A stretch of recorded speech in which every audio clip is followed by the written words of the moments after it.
Joy, joy, joy, sukacita, sukacita, yes! Shalom, selamat pagi anak-anak ibu semuanya. Apa kabar anak-anak ibu? Ibu berharap semua anak-anak ibu dalam keadaan semangat dan penuh sukacita di dalam Tuhan, ya nak ya. Baik, hari ini kita mengadakan kebaktian, ya nak ya.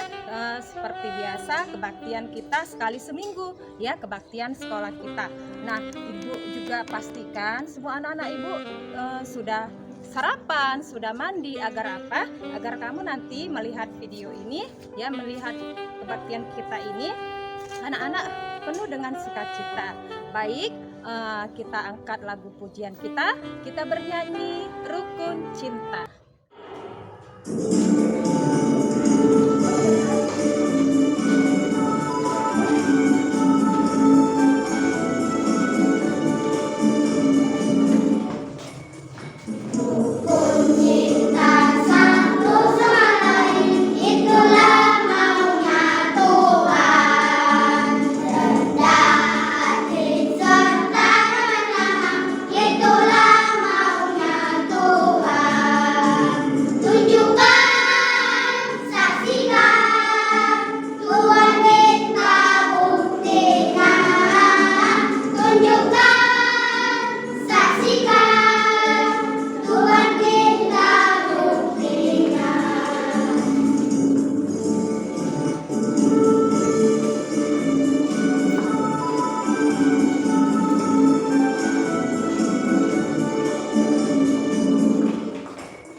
Bersatu di dalam doa, kita berdoa. Bapa yang baik, Bapa yang bertata di kerajaan surga, terima kasih ya Tuhan atas segala berkat dan anugerah-Mu ya Tuhan yang Kau berikan kepada kami Tuhan. Begitu juga untuk kesehatan kami ya Bapa, terima kasih ya Tuhan. Tuhan, inilah kami anak-anak-Mu ya Bapa. Terimalah kebaktian kami ini Tuhan, berkatilah kebaktian kami ini Tuhan dari awal, pertengahan hingga akhirnya. Tuhan Yesus, begitu juga untuk anak-anak didik kami ya Bapa, berkati mereka agar mereka tumbuh dan berkembang sesuai dengan firman-Mu. Begitu juga untuk kedua orang tua kami ya Tuhan, berkati mereka dalam setiap pekerjaan mereka, beri mereka kesehatan juga umur yang panjang. Tuhan Yesus, Engkaulah mencukupi kebutuhan kami baik jasmani dan rohani kami. Tuhan, tutup bungkus kami di dalam darah-Mu yang kudus. Terima kasih ya Tuhan. Begitu juga untuk guru kami ya Bapa yang sedang sakit ya Tuhan, Ibu Devi ya Bapa. Tuhan Yesus, berkati dia ya Tuhan, berkati obat yang diminumnya, berkati juga makanan yang diminumnya Tuhan agar menjadi kesehatan bagi tubuhnya. Terimalah doa kami ya Bapa. Kami berdoa hanya melalui anak-Mu Yesus Kristus, Juru Selamat kami yang hidup. Amin. Baik anak-anak ibu, sebelum kita mendengarkan firman Tuhan, kita kembali bernyanyi ya. Kita angkat lagu pujian kita dengan Tuhan Tak Pernah Janji.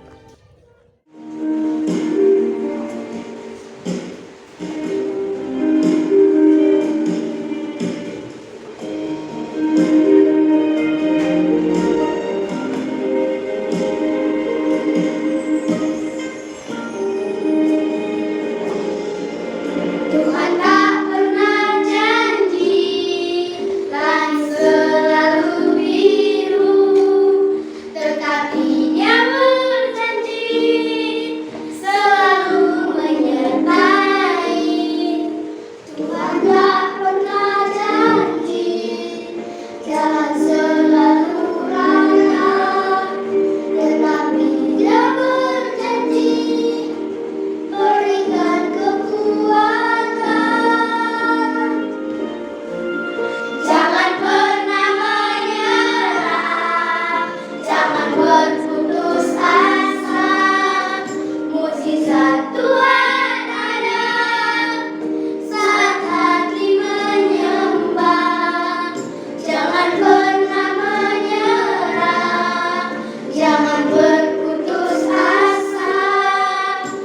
mujizat Tuhan ada, lebih yang setia dan percaya. Sebelum kita mau mendengarkan firman Tuhan, terlebih dulu kita berdoa. Mari kita bersatu di dalam doa. Terima kasih Tuhan, terima kasih Bapa atas segala berkat-Mu di dalam kehidupan kami. Kami bersyukur Tuhan atas hari ini Bapa. Engkau telah memberikan kami kesehatan dan melewati hari-hari kami yang kami lalui saat ini Tuhan. Bapa yang baik, pada saat hari ini juga Tuhan, kami telah bernyanyi dan mengucap syukur atas segala yang kami panjatkan kepada-Mu Bapa. Dan pada saat hari ini Tuhan, kami mau mendengar sedikit daripada firman-Mu Tuhan. Biarlah Tuhan firman-Mu yang akan hamba-Mu sampaikan Bapa menjadi pedoman dalam kehidupan kami dan menjadi terang dalam jalan kami Bapa. Terima kasih Tuhan dengan segala keberkatan yang Engkau berikan dalam kehidupan kami Bapa. Berkati hamba-Mu Tuhan yang menyampaikan firman ini Bapa. Apapun yang menjadi firman yang disampaikan Bapa, biarlah menjadi berkat dalam kehidupan kami. Terima kasih Tuhan, dalam nama Anak Kudus kami dan mengucap syukur. Amin. Baik anak-anak ibu, mari kita membuka Alkitab kita dari Kejadian 4 ayat 1 sampai 16. Ayo, kita buka Alkitab dari Kejadian 4 ayat 1 sampai 16. Nah, ibu akan membacakan dan kamu juga di rumah ikuti biar kita sama-sama membaca Alkitabnya. Ayo kita mulai dari sekarang. 1, 2, 3. Kain dan Habel. Kemudian manusia itu bersetubuh dengan Hawa, istrinya, yang mengandunglah perempuan itu, lalu melahirkan Kain. Maka kata perempuan itu, aku telah mendapatkan seorang anak laki-laki dengan pertolongan Tuhan. Selanjutnya dilahirkannyalah Habel, adik Kain, dan Habel menjadi gembala kambing domba, Kain menjadi petani. Setelah beberapa waktu lamanya, maka Kain mempersembahkan sebagian dari hasil tanah itu kepada Tuhan sebagai korban persembahan. Habel juga mempersembahkan korban persembahan dari anak sulung kambing dombanya, yakni lemak-lemaknya.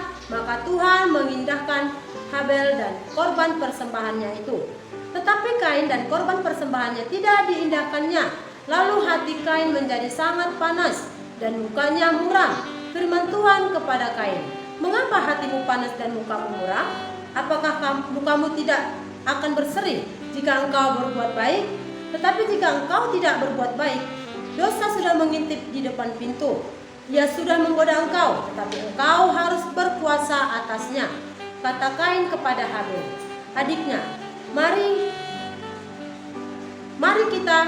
kita pergi ke padang. Ketika mereka ada di padang, tiba-tiba Kain memukul Habel adiknya itu, lalu membunuh dia. Firman Tuhan kepada Kain, di mana Habel adikmu itu? Jawabnya, aku tidak tahu. Apakah aku penjaga adikku? Firman-Nya, apakah yang telah kau perbuat ini? Darah adikmu itu berteriak kepadaku dari tanah. Maka sekarang terkutuklah engkau, terbuang jauh dari tanah yang mengayakan mulutnya untuk menerima darah adikmu itu dari tanganmu. Ayat 12, apabila engkau mengusahakan tanah itu, maka tanah itu tidak akan menghasilkan hasil sepenuhnya lagi padamu. Engkau menjadi seorang pelarian dan pengembara di bumi. Ayat 13 ya nak. Kata Kain kepada Tuhan, hukumanku itu lebih besar daripada yang dapat kutanggung. Engkau menghalang aku sekarang dari tanah ini, dan aku akan bersembunyi dari hadapanmu, seorang pelarian dan pengembara di bumi. Maka barang siapa yang akan bertemu aku, tentulah akan membunuh aku. Ayo kita lihat ayat 15. Firman Tuhan kepadanya, sekali-kali tidak. Barang siapa yang membunuh Kain, akan dibalaskan kepadanya 7 kali lipat. Kemudian Tuhan menaruh tanda pada Kain supaya ia jangan dibunuh oleh barang siapapun yang bertemu dengan dia. Ayo kita lihat lagi ayat terakhir, yaitu ayat 16. Lalu Kain pergi dari hadapan Tuhan dan ia menetap di tanah Nod di sebelah timur Eden. Nah, untuk firman Tuhan hari ini menceritakan tentang Kain dan Habel. Nah, sebelum ibu menceritakannya, kamu mungkin tahu siapa ayah dan ibu dari Kain dan Habel. Siapa nak? Ya, Adam dan Hawa. mungkin kamu sudah tahu cerita dari Adam dan Hawa. Apa yang mereka perbuat, apa yang dosa mereka perbuat, kamu sudah tahu. Nah, sekarang kita menceritakan tentang kejadian Kain dan Habel. Nah, di sini ibu akan menunjukkan. Inilah dia si Kain, seorang petani. Kamu lihat di dalam media ini, dalam gambar ini ada si Kain, seorang petani. Nah, dia sangat bagus menjadi seorang petani. Nah, dan ini adalah si Habel. Habel seorang pengembala domba. Kamu lihat ada domba-dombanya yang sangat besar-besar dan sangat banyak. Jadi di dalam media tadi atau di dalam gambar ini, mereka sama-sama mau mempersembahkan hasil dari pekerjaan mereka. Nah, untuk hasil pekerjaan mereka sembahkan untuk Tuhan. Mereka persembahkan apa yang mereka dapat dari hasil pekerjaannya. Seperti si Kain mempersembahkan sebagian dari hasil petaninya. Sedangkan si Habel mempersembahkan semua atau satu anak sulungnya untuk Tuhan. Ya, dan lemak-lemaknya juga untuk Tuhan. Nah, kita lihat lagi di Alkitab pada ayat 3. Setelah beberapa lama waktunya, maka Kain mempersembahkan sebagian dari hasil tanah itu kepada Tuhan sebagai korban persembahan. Nah, kamu lihat di situ. Nah, ayat 4 juga. Habel juga mempersembahkan korban persembahan dari anak sulung kambingnya, yakni lemak-lemaknya, dan maka Tuhan mengindahkan Habel dan korban persembahannya itu. Nah, kenapa Tuhan mengindahkan korban persembahan si Habel? Mungkin kamu sudah tahu, di dalam pelajaran agama juga sudah dipelajari. Mengapa Tuhan tidak menerima persembahan si Kain? Mengapa Tuhan menerima persembahan si Habel? Mungkin kamu sudah tahu. Oke, sekarang ibu mau jelaskan. Kenapa Tuhan menerima persembahan si Habel? Mengindahkan persembahan si Habel.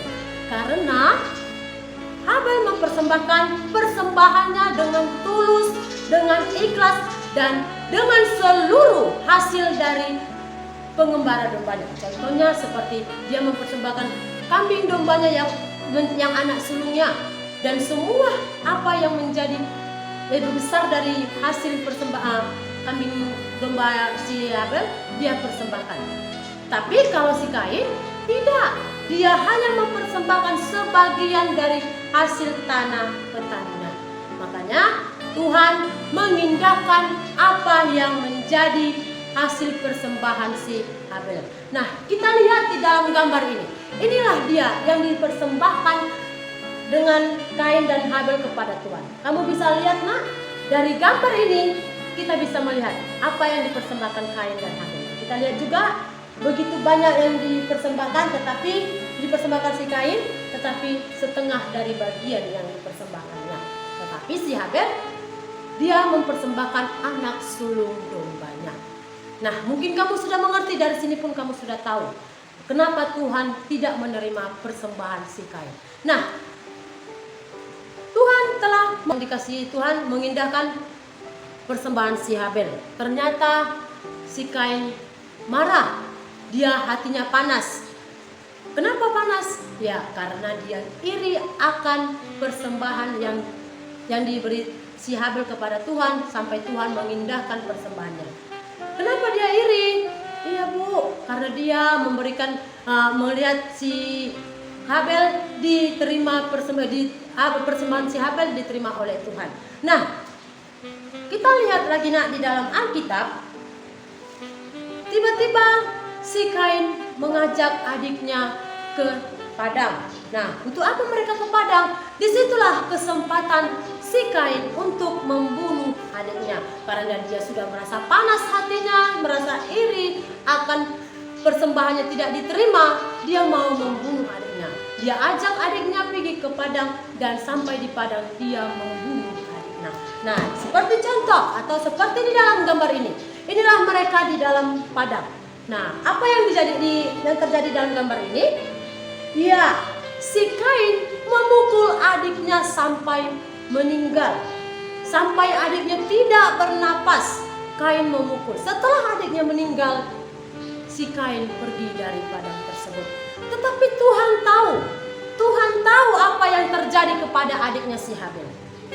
Sehingga Tuhan bertanya kepada si Kain. Ayo kita lihat di dalam Alkitab juga sudah ditanya Tuhan.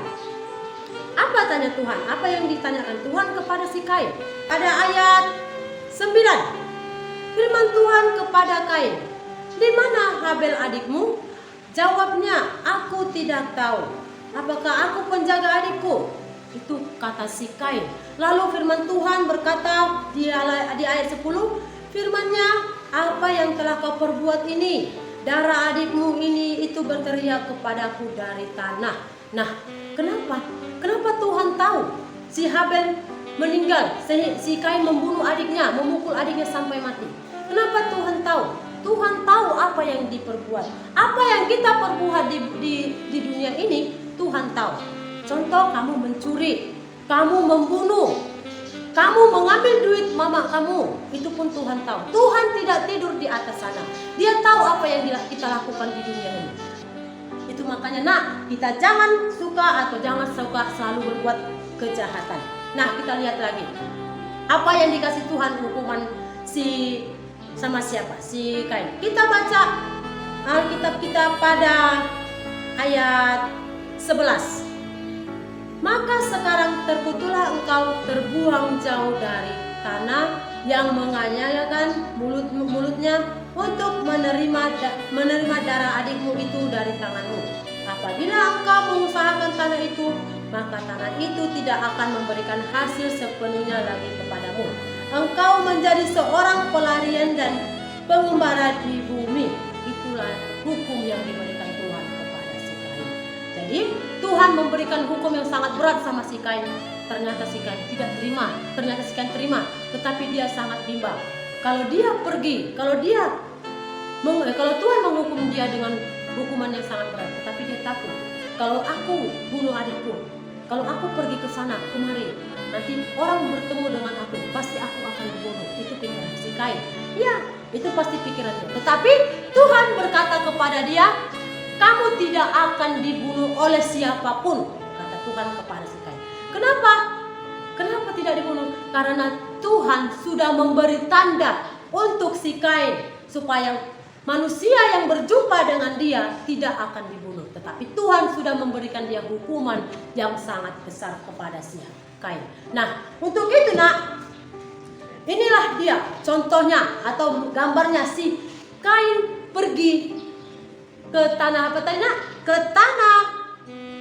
tanah Nod dengan rasa penyesalannya, dengan rasa penyesalan dan mendapatkan hukuman dari Tuhan tadi. Inilah dia pergi. Tuhan tidak memberkati Kain lagi dan si Kain menjadi seorang pelarian pengembara. Nah, dari firman kita ini kita bisa menjadi orang yang baik. Kalau kita memberikan persembahan kita, seberapapun persembahan yang kita berikan kepada Tuhan, mau kecil, baik besar itu, tapi kalau dalam hati kita memberikannya dengan tulus dan ikhlas, Tuhan akan memberkati kita. Lebih besar lagi berkat yang kita terima kalau kita memberikan yang dengan hati yang tulus. Jadi anak-anak ibu, kalaupun kamu pergi ke sekolah minggu, mama kamu atau orang tua kamu memberikan kamu uang 5.000. Ini mama kasih uang 5.000 untuk kamu. Jajan kamu buat 1.000. Kasih persembahanmu 4.000 kata mama kamu. Tapi kamu buat persembahan kamu hanya 2.000. Sampai di gereja, pada saat persembahan, kamu kasih uang kamu 2.000 untuk persembahan. Apakah sama dengan yang diberikan orang tuamu atau di gereja? Tidak, tidak. Karena kamu sudah mengikuti dari daging kamu, bukan dari hati nurani kamu. Jadi anak-anak ibu, haruslah melakukan yang baik dan memberikan yang baik dengan tulus hati kamu dan ikhlas supaya kamu mendapatkan berkat dari Tuhan. Sampai di sini khotbah firman kita pada hari ini. Kita berdoa. Terima kasih Bapa, terima kasih Yesus. Kami telah mendengar sedikit daripada firman-Mu Tuhan. Biarlah kami Bapa menjadi firman, menjadi orang yang baik, menjadi orang yang selalu menyenangkan hati-Mu Tuhan. Terlebih Bapa untuk memberikan yang terbaik kepadamu. Bapa, biarlah firman ini Tuhan menjadi terang dalam jalan kami Bapa, supaya kami bisa menjadi orang-orang yang Engkau inginkan Tuhan. Bapa yang baik, sebentar kami akan selesaikan ibadah kami Tuhan. Berkati kami Tuhan dimanapun kami berada Bapa. Lindungi kami juga Tuhan. Terlebih Tuhan, kami adalah manusia yang berdosa. Ampuni kami Bapa dari segala dosa-dosa yang kami perbuat. Terima kasih Bapa, terima kasih Yesus. Haleluya, amin. Shalom.